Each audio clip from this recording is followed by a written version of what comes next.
15 अगस्त की भोर लाल किले की प्राचीर पर लहराता तिरंगा और आसमान में गूंजती विजय गाथा। इस बार का स्वतंत्रता दिवस आजादी का सिर्फ एक उत्सव नहीं है, यह है नए भारत की शपथ, सशक्त भारत का ऐलान और ऑपरेशन सिंदूर के शौर्य को सलाम। आज लाल किले से जब प्रधानमंत्री नरेंद्र मोदी का स्वर गूंजेगा तो हवा में सिर्फ आजादी के गीत नहीं होंगे, बल्कि भारत की अडिग ताकत, अद्भुत संकल्प और अदम्य शौर्य का उद्घोष भी होने वाला है। दिल्ली के ऐतिहासिक लाल किले की प्राचीर से पीएम मोदी आज 79वें स्वतंत्रता दिवस के अवसर पर राष्ट्रीय ध्वज फहराएंगे। पाकिस्तान के खिलाफ सबसे बड़े सैन्य अभियान ऑपरेशन सिंदूर के बाद पीएम मोदी का यह पहला संबोधन होगा। यह उनके लगातार तीसरी बार सत्ता में लौटने के बाद दूसरा स्वतंत्रता दिवस का भाषण भी है। पीएम मोदी लगातार 12वें साल लाल किले से झंडा फहराएंगे और राष्ट्र को संबोधित करेंगे। पिछले 5 दशकों में किसी अन्य प्रधानमंत्री ने इतनी लंबी निरंतरता नहीं बनाई। अब से ठीक 1 घंटे के बाद पीएम मोदी का राष्ट्र के नाम संबोधन होगा। उसके पहले जल्दी से एक नजर डाल लेते हैं कि आज क्या क्या बेहद खास रहने वाला है और हमारी क्या तैयारी है आज के स्वतंत्रता दिवस के इस खास मौके पर। लगातार 12वीं बार पीएम मोदी लाल किले पर तिरंगा फहराने वाले हैं। तैयारियां पूरी हो चुकी हैं। जिस तरह की तस्वीरें सामने आ रही हैं वो अपने आप में बेहद खूबसूरत। पंडित नेहरू के बाद लगातार 12वीं बार तिरंगा फहराने वाले दूसरे प्रधानमंत्री बनने जा रहे हैं नरेंद्र मोदी। स्वतंत्रता दिवस की थीम इस बार ऑपरेशन सिंदूर है। ऑपरेशन सिंदूर का झंडा लेकर आसमान में गुजरेगा MI हेलीकॉप्टर, जिसको लेकर विशेष तैयारियां की गई हैं। लाल किले पर करीब 6000 मेहमानों को न्योता भेजा गया है। 28 राज्यों, केंद्र शासित प्रदेशों के 210 पंचायत प्रतिनिधि विशेष अतिथि रहने वाले हैं। अर्धसैनिक बल, कमांडो समेत 10,000 सुरक्षा कर्मियों की तैनाती की गई है। चप्पे चप्पे पर सुरक्षा व्यवस्था के कड़े और बड़े इंतजामात हैं ताकि वहां पर किसी भी तरह की कोई स्थिति ऐसी खराब नहीं होने पाए ताकि किसी को भी इस बारे में टिप्पणी करने का मौका मिले। लेकिन ऑपरेशन सिंदूर, जिसको लेकर आज बड़ी तैयारी है और उसके जरिए न सिर्फ देश पाकिस्तान बल्कि दुनिया के अलग अलग मुल्कों में एक बहुत बड़ा संदेश दिए जाने की कोशिश भी हिंदुस्तान की ओर से लाल किले की प्राचीर से की जाएगी। कई ऐसे सवाल हैं जिसको लेकर चर्चा करने वाले हैं। यकीनन आज का दिन हम सब के लिए बेहद खास है और इसी पर चर्चा करने के लिए खास मेहमानों की मौजूदगी है। उनका परिचय आपसे करवा देती हूँ। अनंत विजय जी, वरिष्ठ पत्रकार, इस वक्त हमारे साथ स्टूडियो में आ चुके हैं। दिबांग जी मेरे सहयोगी स्टूडियो में मौजूद हैं और आदेश रावल, आप कंसल्टिंग एडिटर हैं। मॉलिटिक्स के आप भी हमारे साथ स्टूडियो में मौजूद हैं। तीनों का बहुत बहुत स्वागत है। जय हो का आज दिन है। अनंत विजय जी, आपसे शुरुआत करते हुए, ऑपरेशन सिंदूर थीम रखा गया है। जो निमंत्रण पत्र अतिथियों को वहां पर बुलाने के लिए भेजा गया, उसमें भी उसी थीम के जरिए लोगों को आमंत्रित किया गया है।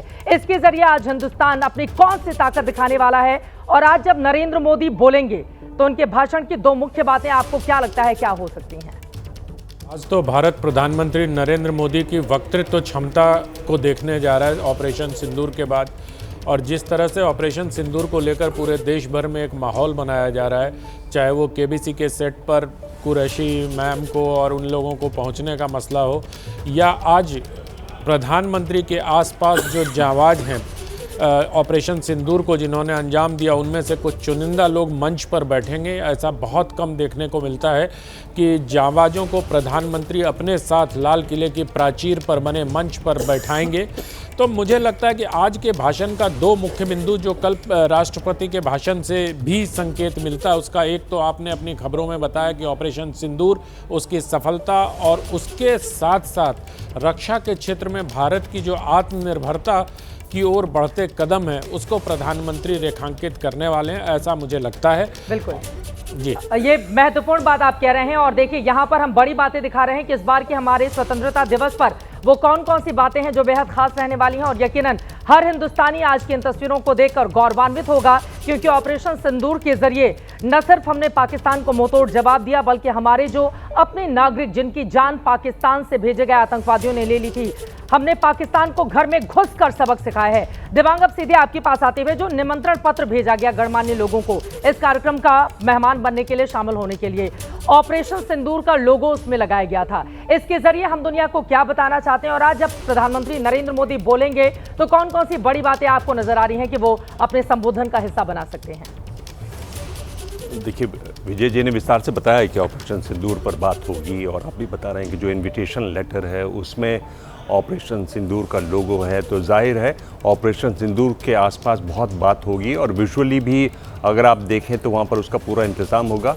लेकिन मुझे दो बातें जो लगता है जिन पर चर्चा हो सकती है वो है किस तरीके से एक जो दुनिया भर में जो ग्लोबल ऑर्डर था उसमें बदलाव हो रहा है, एक बड़ा बदलाव हो रहा है, जिसमें हम देख रहे हैं कि जो विश्व युद्ध, द्वितीय विश्व युद्ध के बाद जिस तरह की दुनिया बनी थी, जिसमें अमेरिका की एक तरीके से ठेकेदारी थी, किस तरह से वो ठेकेदार अब बूढ़ा हो रहा है, किस तरह से एक उभार हुआ है पूर्व के दो देशों का जिसमें चीन और भारत शामिल हैं, किस तरह से इस उभार की वजह से आप देखें तो दुनिया भर में जितने भी इंस्टीट्यूशंस बने थे वर्ल्ड वॉर II के बाद वो कमज़ोर हुए हैं, चाहे UN की बात हो, चाहे WTO की बात हो। दुनिया भर में हम देख रहे हैं कि राष्ट्रवाद और ये जो लोक लुभावन नारे हमारे यहाँ पर लगते हैं चुनाव के आसपास, इस तरह के कदम दुनिया भर में हम देख रहे हैं। ये बड़े बदलाव हैं जो दुनिया भर में हो रहे हैं और उसमें भारत की जगह कहाँ बनती है, क्योंकि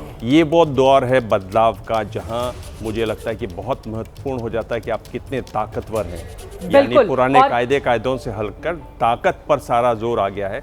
कितनी ताकत है उसमें आप किस खेमे में जाकर बैठते हैं। ये एक दौर है बदलाव का जिसमें भारत को अपनी जगह बनानी है। मेरे ख्याल से उस दिशा पर बात होगी।